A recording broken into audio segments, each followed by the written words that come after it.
Dear student, इस video में हम लोग साइंस के कुछ महत्वपूर्ण क्वेश्चन पढ़ेंगे जो आपके एग्जाम के लिए वेरी वेरी इंपॉर्टेंट है। आइए शुरू करते हैं। पेट्रोल में टेट्रा इथिल लेड निम्नलिखित कारण से मिलाया जाता है।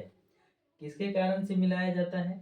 इसे जमने से रोकने के लिए, इसके क्वथनांक को बढ़ाने के लिए, इसमें प्रज्वलन या स्फुरांक को बढ़ाने के लिए, या इसके एंटी नॉकिंग दर को बढ़ाने के लिए। तो इसका आंसर हो जाएगा इसकी एंटी नॉकिंग दर को बढ़ाने के लिए। ठीक है, चलिए नेक्स्ट क्वेश्चन है। अगला क्वेश्चन आप लोगों के बीच है, सर्पसील क्या है? ठीक है, एक प्रशांतक है, प्राकृतिक उत्पादक नहीं है, सूक्ष्म जीवों से निकाला जाता है, या फिर एक रंग बंधक मोर्डेंट रंजक है। ठीक है, तो इसका आंसर हो जाएगा एक प्रशांतक है। क्या हो जाएगा डियर स्टूडेंट? एक प्रशांतक है। ठीक है, चलिए नेक्स्ट क्वेश्चन हो जाएगा, गन्ने की शक्कर को ग्लूकोज तथा फ्रक्टोज में जल अपघटित करने वाला एंजाइम कौन सा है? लाइपेज, इन्वर्टेज, जाइमेज या डाइस्टेज? कौन सा आंसर हो जाएगा? तो इसका आंसर है आप लोगों का इन्वर्टेज। क्या हो जाएगा?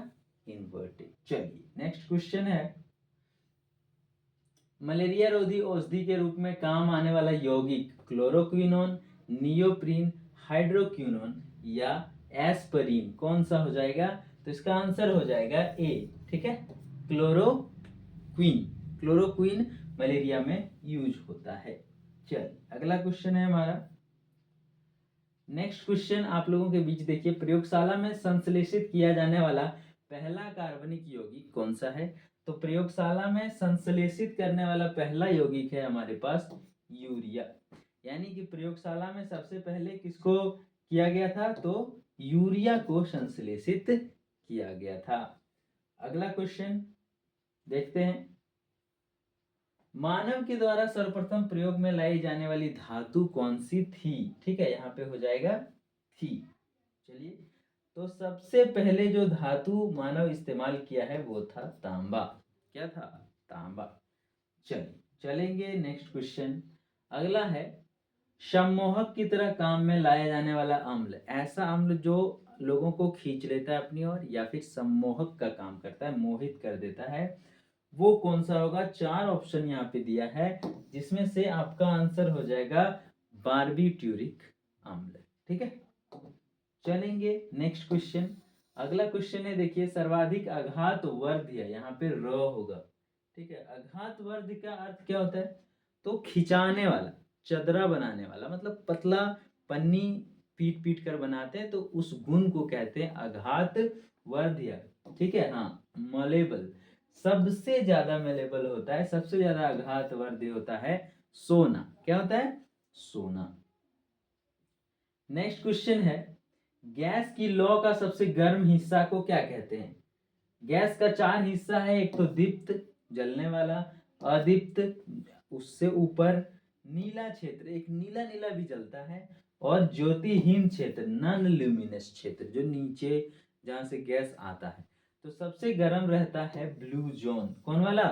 Blue zone. तो इसका आंसर हो जाएगा सी, ब्लू जोन। चलते हैं नेक्स्ट क्वेश्चन। चलिए, कृत्रिम तौर पर गैसोलीन का उपयोग किया जाता है, किसके लिए किया जाता है? सबाते और सेंडरेंस। ठीक है, हाँ, और उस औद्योगिक प्रक्रम को क्या कहते हैं जहां पे गैसोलीन का उत्पादन किया जाता है? फ्रेडल क्राफ्ट अभिक्रिया, या फिशर ट्रॉप्स प्रक्रम, या हाबर प्रक्रम? कौन सा आंसर हो जाएगा? तो इसका आंसर हो जाएगा फिशर ट्रॉप्स। क्या हो जाएगा डियर स्टूडेंट? सी आंसर हो जाएगा फिशर ट्रॉप्स। चलते हैं नेक्स्ट क्वेश्चन। भारी मोटर वाहनों के लिए डीजल तेल ज्यादा पसंद किया जाता है। क्यों किया जाता है? क्योंकि यह अधिक क्षमता वाला तथा सस्ता ईंधन है। क्या? डीजल। ठीक है, हाँ, हालांकि अभी पेट्रोल डीजल दोनों सामान्य है, लेकिन अधिक क्षमता इसमें आता है, ताकत इंजन को ज्यादा मिलता है डीजल से, इसलिए डीजल का इस्तेमाल किया जाता है। ठीक है, चलेंगे नेक्स्ट क्वेश्चन। अगला क्वेश्चन है, नदियों का जल वर्षा के जल से कठोर होता है, ऐसा क्यों होता है? ठीक है, तो इसमें क्या रहता है, कैल्शियम और मैग्नीशियम। जहां जल में मिल गया कैल्शियम और मैग्नीशियम, आप लोग क्लास 10th में भी पढ़े होंगे, मृदु जल और कठोर जल, ठीक है। तो कठोर जल में कैल्शियम और मैग्नीशियम होता है, इसलिए यह क्या हो जाता है, कठोर हो जाता है। तो आंसर सी हो जाएगा। चलेंगे नेक्स्ट क्वेश्चन। अगला क्वेश्चन है, मानव शरीर में सर्वाधिक मात्रा में पाया जाने वाला तत्व कौन सा है, ठीक है। सर्वाधिक मात्रा में पाया जाने वाला तत्व कार्बन, कैल्शियम, नाइट्रोजन या ऑक्सीजन। तो शरीर में सबसे ज्यादा मात्रा में पाया जाने वाला तत्व इनमें से ऑक्सीजन है, ठीक है। चलिए आगे बढ़ेंगे। तो मानव रक्त का पीएच मान लगभग में पूछा है, कितना होता है, ठीक है। 3, 7.5, 12 और 6। तो ये तीनों में से 7.5 आंसर हो जाएगा आपका, ठीक है, लगभग। चलिए आगे है 134 क्वेश्चन। ये 133 यहाँ से, एक माइक्रोन बराबर कितना होता है। तो एक माइक्रोन बराबर आप लोगों को बता दें 0.001 मिलीमीटर होता है। अगर मीटर में बात करें तो 10⁻⁻6 मीटर होता है। कितना, -6 मीटर। माइनस मतलब 3 जीरो यहाँ पे, ठीक है। तो अगर हम 1 मीटर करेंगे, ठीक है, तो 1/1000 मीटर, ठीक है। और इसको 1000, 1/1000 बराबर होता है क्या हो जाता है, 1 मिलीमीटर। तो इसका आंसर हो जाएगा 0.001 ठीक है। चलिए नेक्स्ट क्वेश्चन हो जाएगा, एस्बेस्टस कारखानों में काम करने वाले मनुष्य वायु प्रदूषण के शिकार बनते हैं, ठीक है। उनके शरीर का सबसे अधिक प्रभावित होने वाला भाग कौन सा है, आंख, गला, फेफड़ा या त्वचा, ठीक है। हाँ, यहाँ पे एक ज्यादा लिखा गया, इसको हटा देना है। तो इसका आंसर हो जाएगा फेफड़ा, क्योंकि वायु प्रदूषण में सबसे ज्यादा प्रभावित कुछ होता है तो वो फेफड़ा होता है, क्योंकि हवा सबसे पहले फेफड़ा में जाता है। चलेंगे अगला क्वेश्चन, शरीर में डीएनए का प्रकार्य है। शरीर में डीएनए का काम क्या होता है। तो इसका काम होता है सूत्रकनिका का जीवात जनन, यानी कि बायोजेनेसिस का काम करता है कौन, तो डीएनए, हमारा डीएनए, ठीक है। हाँ, चलते हैं नेक्स्ट क्वेश्चन। अपोहन, जिसको डायलिसिस बोलते हैं, उन रोगियों पर किया जाता है जिनका क्या खराब रहता है। डायलिसिस, खून को शुद्ध करना, क्या खराब रहता है। तो याद रखिए, अगर आपका किडनी खराब हो जाता है, अगर आपका वृक्क खराब हो जाता है, तो वो गंदगी साफ नहीं करता है, ठीक है, ब्लड से। उसके लिए डायलिसिस किया जाता है। चलिए नेक्स्ट क्वेश्चन है, तारपीन का तेल किस लकड़ी से निकाला जाता है, मिनीटम, माइकास, सीड्स या पाइन्स। कौन सा आंसर हो जाएगा, तो इसका आंसर हो जाएगा पाइन्स, ठीक है। हाँ, इसीलिए तार पाइन या तारपीन, तारपीन का जो तेल होता है वो पाइन वाला ट्री से किया जाता है, निष्कासित, यानी कि निकाला जाता है। चलेंगे अगला क्वेश्चन, भारतीय केंद्रीय औद्योगिक अनुसंधान संस्थान कहाँ पे स्थित है। इलाहाबाद में, दिल्ली में, लखनऊ में या बेंगलोर में।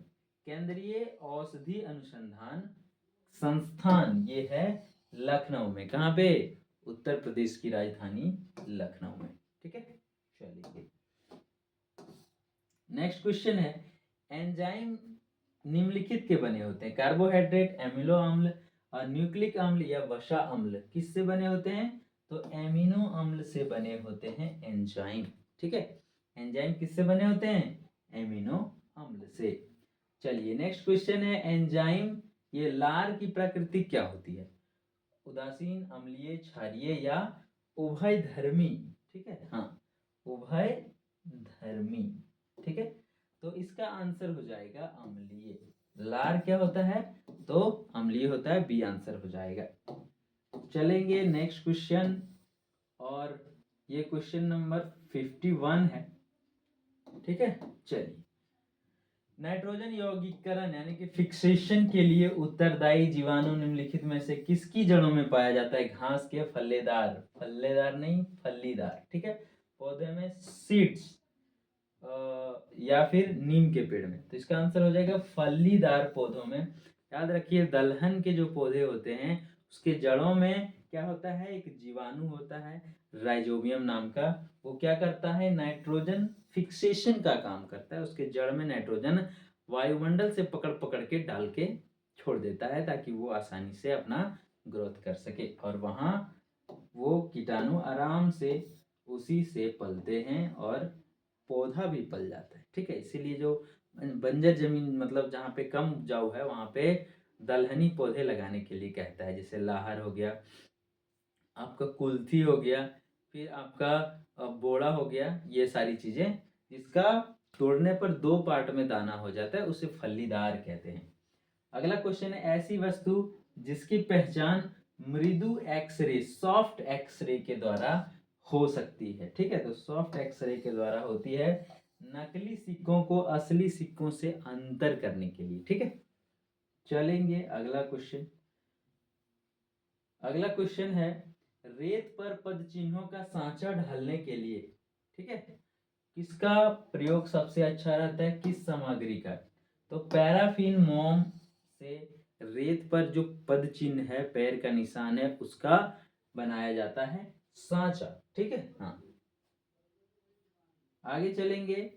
क्वेश्चन नंबर हमारा है 154, कागज पर पुराने अंगुलियों के निशान निम्नलिखित में से डेवलप किया जाता है किससे, सिल्वर नाइट्रेट विलयन, नीन हाइड्रीन विलयन से, आयोडीन घुमन से, या सार्वत्रिक धूसर चूर्ण से। तो इसका हो जाएगा नीन हाइड्रीन विलयन से। H2O2 होता है इसका, क्या होता है, H2O2। ठीक है, इससे क्या किया जाता है, तो कागज पर पुराने अंगुलियों के निशान बनाए जाते हैं। चलिए नेक्स्ट है, परिशुद्ध अल्कोहल, परिशुद्ध मतलब पूरी तरह से शुद्ध, अल्कोहल कितना परसेंट प्रूफ होता है, तो 200% प्रूफ होता है। ठीक है, हाँ, चलेंगे। नेक्स्ट क्वेश्चन है, मानव शरीर की शक्तियों को हानि न पहुंचाने वाली अल्कोहल की अधिकतम सांद्रता, समझ रहे हैं ना, अल्कोहल समझ रहे हैं ना, वही वाला, कितना परसेंट के ऊपर पिएंगे तो शरीर खराब करेगा, तो 0.9% से ऊपर अगर आप लोग यूज करते हैं तो ऊपर ही यूज करते हैं। ठीक है, मतलब ऊपर जाने का रास्ता आसान हो जाता है जो भी यूज करता है, तो 0. यहाँ पे 9% होगा।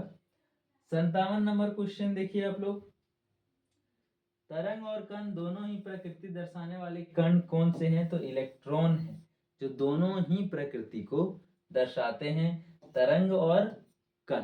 ठीक है, हाँ, वेव और पार्टिकल दोनों टाइप से ये दर्शाते हैं। ठीक है, चलिए आगे है, शरीर में अरक्तता जिसे एनीमिया कहते हैं वो किसकी कमी से बीमारी होती है, आयोडीन, पोटेशियम, कैल्शियम या लोहा, तो लोहा या हीमोग्लोबिन की कमी से होता है एनीमिया रोग, अरक्तता, इसको अल्प रक्तता भी कहते हैं, वो वाली बीमारी।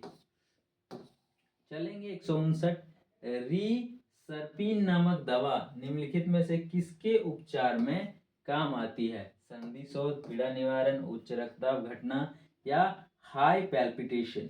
ठीक है, तो उच्च रक्तदाब जिसका हो जाता है उसमें रीसर्पिन नामक दवा का इस्तेमाल किया जाता है। ठीक है, चलते हैं नेक्स्ट क्वेश्चन, और ये है आज का लास्ट क्वेश्चन, शरीर में टीके द्वारा दवा देने के लिए अधस्तक, ठीक है, सिरिंज यानी कि हाइपोडर्मिक सिरिंज जो होते हैं उसे रोगाणु रहित यानी कि स्टेराइल करने के लिए सबसे उत्तम तरीका कौन सा है, इसका अल्कोहल में थोड़ी देर तक छोड़ देना, अल्कोहल और जल के मिश्रण से रगड़ रगड़ के साफ करना, जल में उबाल देना, या प्रेशर कुकर के अंदर जल में उबालना। तो इसका आंसर हो जाएगा अल्कोहल में थोड़ी देर तक डाल के अगर छोड़ दिया जाए तो क्या हो जाता है, तो ये एस्टेराइल हो जाता है, रोगाणु रहित हो जाता है। ठीक है, तो ये था आपका साइंस का क्वेश्चन। मिलते हैं ऐसे ही और भी नए वीडियो के साथ, तब तक के लिए टाटा बाय बाय।